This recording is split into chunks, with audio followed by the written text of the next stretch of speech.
ब्रह्मांड ही सब कुछ है। समय, स्पेस और मैटर सब कुछ इसी में समाहित है।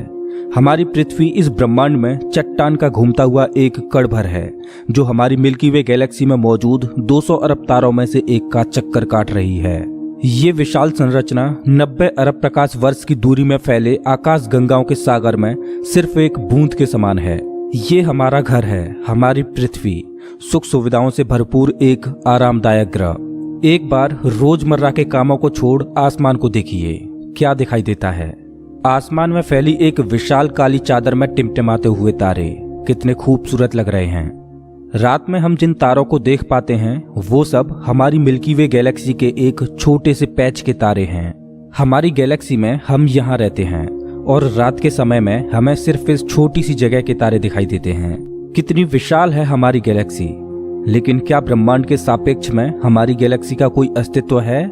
नमस्कार दोस्तों, मैं हूं श्याम तोमर। स्वागत करता हूं आपका इस एपिसोड में, जिसमें हम ब्रह्मांड के आखिरी छोर तक का सफर करेंगे। तो अपनी सीट बेल्ट बांध लीजिए, क्योंकि हमारा ये सफर बहुत ही रोमांचक और खतरों से भरा होने वाला है। तो चलिए पृथ्वी की सतह से उड़ान भरते हैं और ब्रह्मांड के आखिरी छोर की ओर चलते हैं। जैसे जैसे हम पृथ्वी की सतह से ऊपर उठते जा रहे हैं, वैसे वैसे हमें पृथ्वी की सतह ब्लू स्फीयर की तरह दिखने लगी है। यह है इंटरनेशनल स्पेस स्टेशन, इंसानों द्वारा स्पेस में बनाई गई सबसे बड़ी चीज। ये 27,580 किलोमीटर प्रति घंटे की रफ्तार से पृथ्वी के चक्कर काट रहा है, जो कि पृथ्वी की सतह से लगभग 400 किलोमीटर ऊपर है। और ये 24 घंटे में लगभग 16 बार पृथ्वी के चारों ओर घूम जाता है। जैसे ही हम इंटरनेशनल स्पेस स्टेशन से और ऊपर जाते हैं, तो हमें इंसानों द्वारा बनाई गई कुछ और चीजें दिखाई देती हैं। सैटेलाइट्स। अंतरिक्ष में इंसानों द्वारा भेजी गई हजारों सैटेलाइट्स पृथ्वी का चक्कर काट रही हैं। सैटेलाइट्स का अंतरिक्ष में एक जाल सा बिछा हुआ है। चलिए और ऊपर चलते हैं। इतने ऊपर से पृथ्वी का नजारा तो देखिए, कितना खूबसूरत लग रहा है हमारा ये नीला ग्रह। हम पहुंच चुके हैं चांद के पास। हमसे पहले यहाँ पर 12 एस्ट्रोनॉट्स आ चुके हैं, जिनमें नील आर्मस्ट्रांग पहले व्यक्ति थे जो इसकी सतह पर उतरे थे, और उनके पैरों के निशान आज भी चांद की सतह पर देखे जा सकते हैं। चांद पर कोई वायुमंडल नहीं है, इस वजह से ये निशान सदियों तक ऐसे ही बने रहेंगे। हम अभी अपने घर से लगभग 4 लाख किलोमीटर दूर हैं और चंद्रमा से हमारा ग्रह कुछ इस तरह का दिखाई देता है। ऐसा लग रहा है जैसे अंतरिक्ष में एक ब्लू मार्बल रखी हो। चांद की सतह एक बैटल फील्ड की तरह लग रही है, जिसने पिछले अरबों सालों से कॉमेट्स और एस्ट्रॉइड्स की मार को झेला है। चांद का कोई वायुमंडल नहीं है जो कि कॉमेट्स या एस्ट्रॉइड्स को स्पेस में ही जला दे। सौभाग्य से हमारी पृथ्वी का वायुमंडल है जो हमें स्पेस से आने वाले खतरों से बचाता है। चलिए अंतरिक्ष में एक लंबी छलांग लगाते हैं। ये है हमारे सौर मंडल का सबसे चमकीला ग्रह वीनस। इसको पृथ्वी की छोटी बहन बोला जाता है, क्योंकि ये पृथ्वी की ही तरह रॉकी प्लैनेट है, जिसकी ग्रेविटी लगभग पृथ्वी के ही समान है। लेकिन ये ग्रह एक नर्क की तरह है, क्योंकि इस पर होती है भयंकर बारिश, पानी की नहीं बल्कि एसिड की। इसके एटमॉस्फेयर में जो बादल दिखाई दे रहे हैं वो सल्फ्यूरिक एसिड के हैं। हमारे सौरमंडल में सिर्फ वीनस ही एकमात्र ऐसा ग्रह है जिस पर सबसे ज्यादा ग्रीन हाउस इफेक्ट होता है। सूर्य की गर्मी इस पर आती तो है, लेकिन वापस नहीं जा पाती, जिस वजह से हीट इसके एटमॉस्फेयर के अंदर ट्रैप होकर रह जाती है। यही कारण है कि शुक्र ग्रह हमारे सौरमंडल का सबसे गर्म ग्रह है, जिसका तापमान 465 डिग्री सेल्सियस है। इसकी सतह पर काफी मात्रा में ज्वालामुखी मौजूद हैं, जो इस ग्रह को और ज्यादा खतरनाक बनाते हैं। इस एंग्री प्लैनेट पर कुछ भी सरवाइव नहीं कर सकता। चलिए अपनी जर्नी को और आगे बढ़ाते हैं। यह है सूर्य के सबसे पास मौजूद ग्रह मरकरी। इस ग्रह की धरती हमारे चंद्रमा जैसी नजर आती है, जिस पर बड़े बड़े गड्ढे मौजूद हैं। इस ग्रह के दिन और रात के टेम्परेचर में बहुत ज्यादा डिफरेंस है। रात के समय में इसका तापमान -170 डिग्री सेल्सियस पहुंच जाता है, तो दिन के समय में 400 डिग्री सेल्सियस को भी पार कर जाता है। चलिए आगे बढ़ते हैं। यह है हमारा भगवान। यही है जो अपनी ऊर्जा से पृथ्वी पर जीवन को चला रहा है। अगर ये ना होता तो हम ना होते। पृथ्वी से लगभग 150 मिलियन किलोमीटर दूर मौजूद ये तारा इतना बड़ा है कि इसमें लाखों पृथ्वियां समा जाएं। सूर्य इतना भारी है कि इसकी ग्रेविटी पूरे सोलर सिस्टम को कंट्रोल कर रही है। इससे निकलने वाली लपटें इतनी बड़ी होती हैं कि सूर्य की सतह से हजारों किलोमीटर ऊपर तक चली जाती हैं। चलिए अपनी यात्रा को आगे बढ़ाते हैं। यह है पृथ्वी का सबसे नजदीकी ग्रह मंगल। इसकी धरती लाल है, इस वजह से इसे लाल ग्रह भी बोला जाता है। वैज्ञानिक मंगल ग्रह के बारे में जानने के लिए बड़े ही उत्सुक हैं, क्योंकि वैज्ञानिक कहीं ना कहीं ये अनुमान लगाते हैं कि मंगल ग्रह हमारा पास्ट है। वैज्ञानिक मानते हैं कि अतीत में मंगल की धरती पर जीवन फला फूला होगा। मंगल की धरती पर भी सागर मौजूद थे, नदियां मौजूद थीं, इसका खुद का एक एटमॉस्फेयर था। लेकिन आज ये ग्रह वीरान और बंजर पड़ा है। आज वैज्ञानिक इस ग्रह पर सूक्ष्म रूप में ही सही बैक्टीरिया के रूप में जीवन खोजने में जुटे हैं और वैज्ञानिक इस ग्रह पर भविष्य में बस्तियां बसाने की सोच रहे हैं। अगर हम मंगल पर आए हैं तो हम इसे कैसे मिस कर सकते हैं। यह है ओलंपस मॉन्स, एक प्राचीन ज्वालामुखी।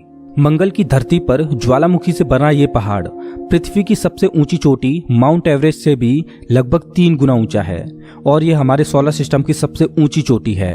अगर मंगल की धरती से हम अपने ग्रह पृथ्वी को देखें तो ये कुछ इस तरह की दिखाई देती है। अब आगे की यात्रा थोड़ी सी डरावनी होने वाली है, क्योंकि अब हम एस्ट्रॉयड बेल्ट में प्रवेश कर रहे हैं, जो कि मंगल और बृहस्पति ग्रह के बीच मौजूद है।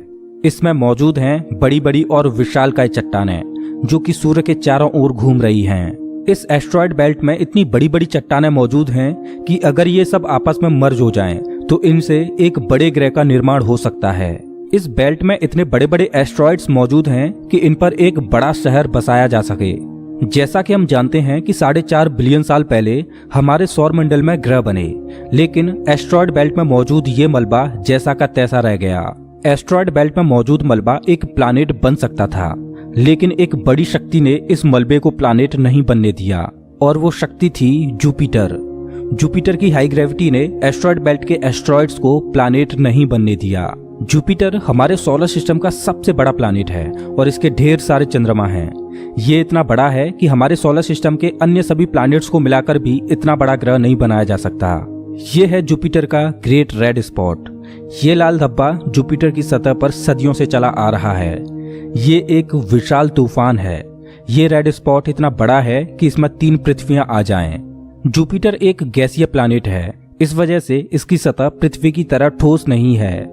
अगर आप जुपिटर की सतह पर उतरे तो आप इसकी सतह पर खड़े नहीं हो सकते, बल्कि सीधे इसके अंदर चले जाओगे। जुपिटर जितना वायलेंट और विनाशकारी है, वहीं इसके चंद्रमा जीवन के पनपने के लिए आइडियल साबित होते हैं। जुपिटर के दर्जनों चंद्रमाओं में से एक है यूरोपा, जो कि पूरी तरह बर्फ की मोटी चादर से ढका हुआ है। वैज्ञानिक मानते हैं कि यूरोपा की सतह पर जमी हुई बर्फ के नीचे पानी तरल रूप में मौजूद है। इस पर पानी का तरल रूप में होना जीवन के होने की संभावनाओं को बढ़ा देता है। हमारे सोलर सिस्टम में बृहस्पति ग्रह के चंद्रमा यूरोपा पर वैज्ञानिक जीवन होने की प्रबल संभावनाएं जताते हैं। हमारा अगला पड़ाव है हमारे सौर मंडल का सबसे खूबसूरत प्लैनेट सैटर्न। शनि ग्रह के छल्ले इसकी सुंदरता में 4 चांद लगाते हैं, जो कि इसकी सतह से लाखों किलोमीटर ऊपर तक फैले हैं। शनि ग्रह को अपने सोलर सिस्टम का ताज माना जाता है। ये है शनि ग्रह का एक चंद्रमा टाइटन। इसका खुद का एक एटमॉस्फेयर है, इस पर हवा है, बारिश होती है, यहाँ तक कि इस पर ऋतुएं भी बदलती हैं। इस पर नदियां और सागर मौजूद हैं। ये चंद्रमा देखने में लगभग पृथ्वी की ही तरह है, लेकिन इस पर जो नदियां और सागर हैं वो पानी के नहीं बल्कि लिक्विड नेचुरल गैस के हैं। अगर हम किसी भी तरह इस नेचुरल गैस को पृथ्वी पर ला पाएं तो ये इतनी ज्यादा है कि हजारों सालों तक ये हमारे शहरों को रोशन कर सकती है। वैज्ञानिक अनुमान लगाते हैं कि अरबों साल बाद जब सूर्य गर्माने लगेगा और एक रेड जाइंट बन जाएगा, तब टाइटन हैबिटेबल जोन में होगा।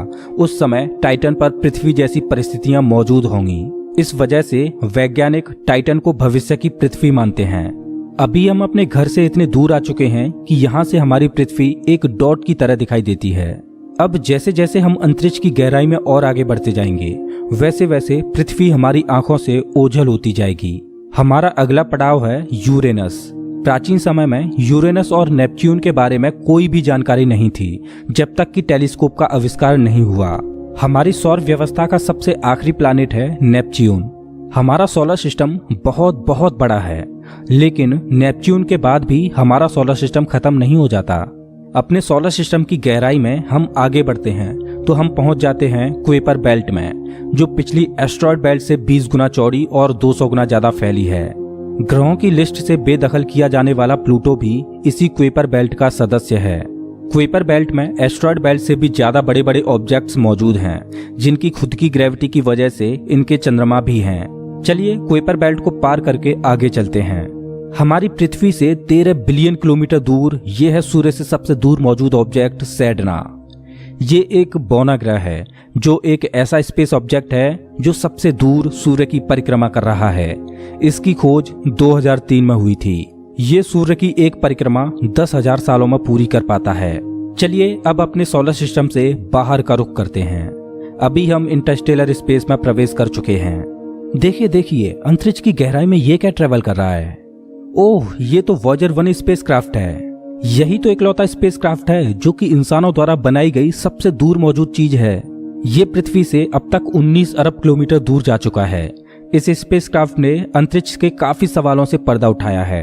ये बंदूक से निकली बुलेट से भी 20 गुना तेज ट्रेवल कर रहा है।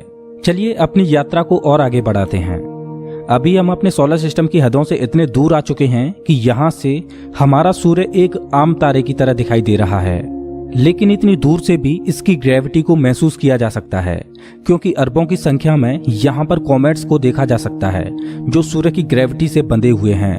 इन कॉमेट्स में इतना ज्यादा पानी है कि अगर ये सब इकट्ठे हो जाएं, तो ये पृथ्वी से भी ज्यादा बड़े और गहरे सागरों को भर दें। वैज्ञानिक मानते हैं कि पृथ्वी पर ज्यादातर पानी कॉमेट्स के द्वारा ही आया है। पेंसपर्मिया थ्योरी के अनुसार पृथ्वी पर जीवन कॉमेट्स के द्वारा ही धरती पर आया। अंतरिक्ष में तैर रही इन छोटी छोटी बर्फीली चट्टानों में जीवन सूक्ष्म रूप में बैक्टीरिया की फॉर्म में मौजूद हो सकता है। कॉमेट्स का एक विशाल बादल हमारे सौर मंडल को घेरे हुए है, जिसे ऑर्ट क्लाउड बोला जाता है। ऐसा माना जाता है कि ये ऑर्ट क्लाउड हमारे सौर मंडल की ग्रेविटी की आखिरी सीमाओं पर है। इसके बाद सूरज की ग्रेविटी कमजोर पड़ने लगती है, जिस वजह से इसके बाद सूरज का खिंचाव बहुत कम रह जाता है। अब यहाँ से आगे की यात्रा एक अननोन और रहस्यमयी स्पेस में होगी, जहाँ घुप अंधेरा है। यहाँ इतना अंधेरा है कि हम अपनी आंखों से भी कुछ भी नहीं देख पाएंगे। यहाँ देखने के लिए हमें इंफ्रारेड विजन की जरूरत पड़ेगी। हम अपनी पृथ्वी से बहुत बहुत बहुत दूर आ चुके हैं, लेकिन ब्रह्मांड के सापेक्ष में ये हमारा एक मामूली सा स्टेप है। यहाँ से हमें चारों ओर अरबों तारे दिखाई दे रहे हैं, लेकिन अभी हम सबसे नजदीकी तारामंडल की ओर बढ़ रहे हैं। ये है हमारा पड़ोसी सोलर सिस्टम। ये हमसे इतना दूर है कि हमारे सूर्य के प्रकाश को इस तारामंडल तक पहुंचने में 4.3 सालों का वक्त लगता है। इस तारामंडल का नाम है अल्फा सेंटोरी।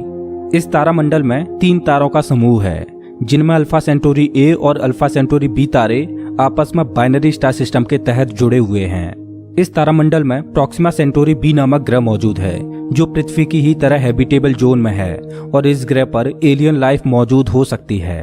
चलिए अपनी यात्रा को आगे बढ़ाते हैं। पृथ्वी से हम 10 प्रकाश वर्ष दूर आ चुके हैं और हमारे सामने ये एक बेबी स्टार है, जिसने अभी अपना जीवन शुरू ही किया है और इस तारामंडल में अभी ग्रहों का जन्म होना बाकी है। हो सकता है कि इस तारामंडल में किसी ऐसे ग्रह का जन्म हो जाए जो हमारी पृथ्वी की ही तरह जीवन को धारण करने योग्य हो, लेकिन अभी इसमें अरबों सालों का वक्त लगेगा। वेल, अपनी यात्रा को आगे बढ़ाते हैं। अभी हम पृथ्वी से 20 प्रकाश वर्ष दूर आ चुके हैं और अभी हम ऐसे तारामंडल से होकर गुजर रहे हैं जिसका जन्म हमारे सोलर सिस्टम के साथ ही हुआ था। इस तारे का नाम है ग्लीस 581 और इसकी सबसे बड़ी खास बात यह है कि इस तारे का चक्कर लगा रहा है एक ऐसा ग्रह जो हमारी पृथ्वी से बिल्कुल मेल खाता है और इस ग्रह पर एलियन सिविलाइजेशन होने की प्रबल संभावना है। वैसे तो हमारी मिल्की वे गैलेक्सी में अरबों तारे हैं, जिनकी यात्रा करना तो दूर, उनको पूरे जीवन काल में गिनना भी संभव नहीं है। तो चलिए अपनी यात्रा को आगे बढ़ाते हुए मिल्की वे गैलेक्सी से बाहर निकलते हैं। ये है हमारी मिल्की वे गैलेक्सी, जो अरबों तारों का घर है, जिनमें से हमारा सूर्य भी एक है। ये गैलेक्सी इतनी विशाल है कि अगर इसके एक छोर से प्रकाश ट्रेवल करे तो लाइट को भी इसके एक छोर से दूसरे छोर तक पहुंचने में 1,05,700 सालों का समय लगेगा। लेकिन ब्रह्मांड में मौजूद बड़ी बड़ी विशालकाय गैलेक्सियों के सामने हमारी गैलेक्सी कुछ भी नहीं। यूनिवर्स में मिल्की वे से भी कई गुना बड़ी गैलेक्सियां मौजूद हैं। तो चलिए अपने सोलर सिस्टम और अपनी गैलेक्सी को पीछे छोड़ते हुए इंटर गैलेक्टिक स्पेस में प्रवेश करते हैं। इंटर गैलेक्टिक स्पेस में प्रवेश करके हमें दूर दूर तक अरबों गैलेक्सियां दिखाई दे रही हैं, लेकिन ये सभी गैलेक्सियां झुंड में हैं और ये है हमारी गैलेक्सियों का झुंड, जिसमें हमारी गैलेक्सी मिल्की वे और अन्य पड़ोसी गैलेक्सियां मौजूद हैं। गैलेक्सियों के इस छोटे से झुंड को लोकल ग्रुप बोला जाता है। गैलेक्सियों का ये लोकल ग्रुप 10 मिलियन प्रकाश वर्ष में फैला हुआ है। जैसे जैसे हम अपनी यात्रा को आगे बढ़ाते जा रहे हैं वैसे वैसे हमें अन्य गैलेक्सियों के झुंड दिखाई देते जा रहे हैं और उनमें भी हमारे लोकल ग्रुप की तरह गैलेक्सियां मौजूद हैं। गैलेक्सियों के कई लोकल ग्रुप्स को मिलाकर एक सुपर क्लस्टर बनता है। अभी हमारे सामने जो मौजूद है वो है वर्गो सुपर क्लस्टर। इसी वर्गो सुपर क्लस्टर में हमारी गैलेक्सियों का लोकल ग्रुप भी शामिल है और हमारी गैलेक्सियों का लोकल ग्रुप इस छोटे से पैच में है। अभी हम अपने घर से इतने दूर आ चुके हैं कि यहाँ से हम अपने सूर्य को तो छोड़ो, यहाँ तक कि अपनी गैलेक्सी को भी छोड़ो, हमारी गैलेक्सियों का लोकल ग्रुप ही एक छोटे से पैच के समान दिखाई दे रहा है। कितना विशाल है ना वर्गो सुपर क्लस्टर। इस वर्गो सुपर क्लस्टर में 100 से ज्यादा गैलेक्सियों के लोकल ग्रुप शामिल हैं और ये 110 मिलियन प्रकाश वर्ष में फैला हुआ है। चलिए अपनी यात्रा को और आगे बढ़ाते हैं। अरे ये क्या, जैसे जैसे हम आगे बढ़ते जा रहे हैं वैसे वैसे हमें वर्गो सुपर क्लस्टर जैसे अनगिनत सुपर क्लस्टर्स दिखाई दे रहे हैं। इस सुपर क्लस्टर्स के समूह को नाम दिया गया है लेनिया सुपर क्लस्टर और हमारा वर्गो सुपर क्लस्टर यहाँ पर है एक छोटे से पैच के समान, जिसमें हमारी गैलेक्सियों का लोकल ग्रुप एक डॉट की तरह भी दिखाई नहीं दे रहा। ये लेनिया सुपर क्लस्टर 520 मिलियन प्रकाश वर्ष में फैला हुआ है, जिसमें लाखों वर्गो सुपर क्लस्टर्स जैसे सुपर क्लस्टर्स मौजूद हैं। चलिए अपनी यात्रा को और आगे बढ़ाते हैं। जैसे जैसे हम आगे बढ़ते जा रहे हैं वैसे वैसे लेनिया सुपर क्लस्टर भी छोटा होता जा रहा है और इतनी दूर से देखने पर लेनिया सुपर क्लस्टर भी एक छोटे से पैच की तरह दिखाई दे रहा है। ओह माय गॉड, मेरा तो दिमाग ही घूम गया। खैर अपनी यात्रा को और आगे बढ़ाते हैं। यह है हमारा ऑब्जर्वेबल यूनिवर्स, जिसमें हमारा लेनिया सुपर क्लस्टर एक छोटे से डॉट की तरह मौजूद है। लेकिन क्या यही हमारी यात्रा खत्म हो जाती है? क्या इतना ही बड़ा है ब्रह्मांड? वेल, जैसा कि मैंने अभी बोला, ये है ऑब्जर्वेबल यूनिवर्स यानी ज्ञात ब्रह्मांड। ब्रह्मांड के बारे में हम जो भी जानते हैं वो केवल यहीं तक जानते हैं। हो सकता है कि ब्रह्मांड का विस्तार आगे भी हो जो अनंत तक चलता जा रहा हो, लेकिन वहां से हम तक कोई प्रकाश ही नहीं पहुंच पा रहा हो जिससे हमें ऑब्जर्वेबल यूनिवर्स के बाहर का भी पता चल सके। वैज्ञानिक ये भी अनुमान लगाते हैं कि हो सकता है कि हमारे यूनिवर्स जैसे असंख्य यूनिवर्स और मौजूद हो सकते हैं जिनमें हमारा ये ब्रह्मांड एक विशाल सागर में एक छोटी सी बूंद के समान हो। खैर, मल्टीवर्स यानी एक से ज्यादा ब्रह्मांडों का अस्तित्व है कि नहीं ये कोई नहीं जानता और ना ही हमारे पास मल्टीवर्स यानी महाब्रह्मांड के कोई सबूत हैं। लेकिन ये तो तय है कि ऑब्जर्वेबल यूनिवर्स ही ब्रह्मांड का अंत नहीं हो सकता। इसके बाहर भी कुछ न कुछ मौजूद है जिसका हमें कोई भी ज्ञान नहीं। लेकिन वो क्या हो सकता है? हो सकता है कि हमारा ऑब्जर्वेबल यूनिवर्स भी महाब्रह्मांड में एक छोटे से पैच के समान हो। वेल दोस्तों, आपकी ब्रह्मांड के आखिरी छोर तक की यात्रा कैसी रही प्लीज कमेंट बॉक्स में जरूर बताएं। अगर आपको ये वीडियो पसंद आया हो तो इसे लाइक करें और ऐसे ही मजेदार वीडियोज के लिए चैनल को सब्सक्राइब करें, साथ ही बेल आइकॉन दबाएं।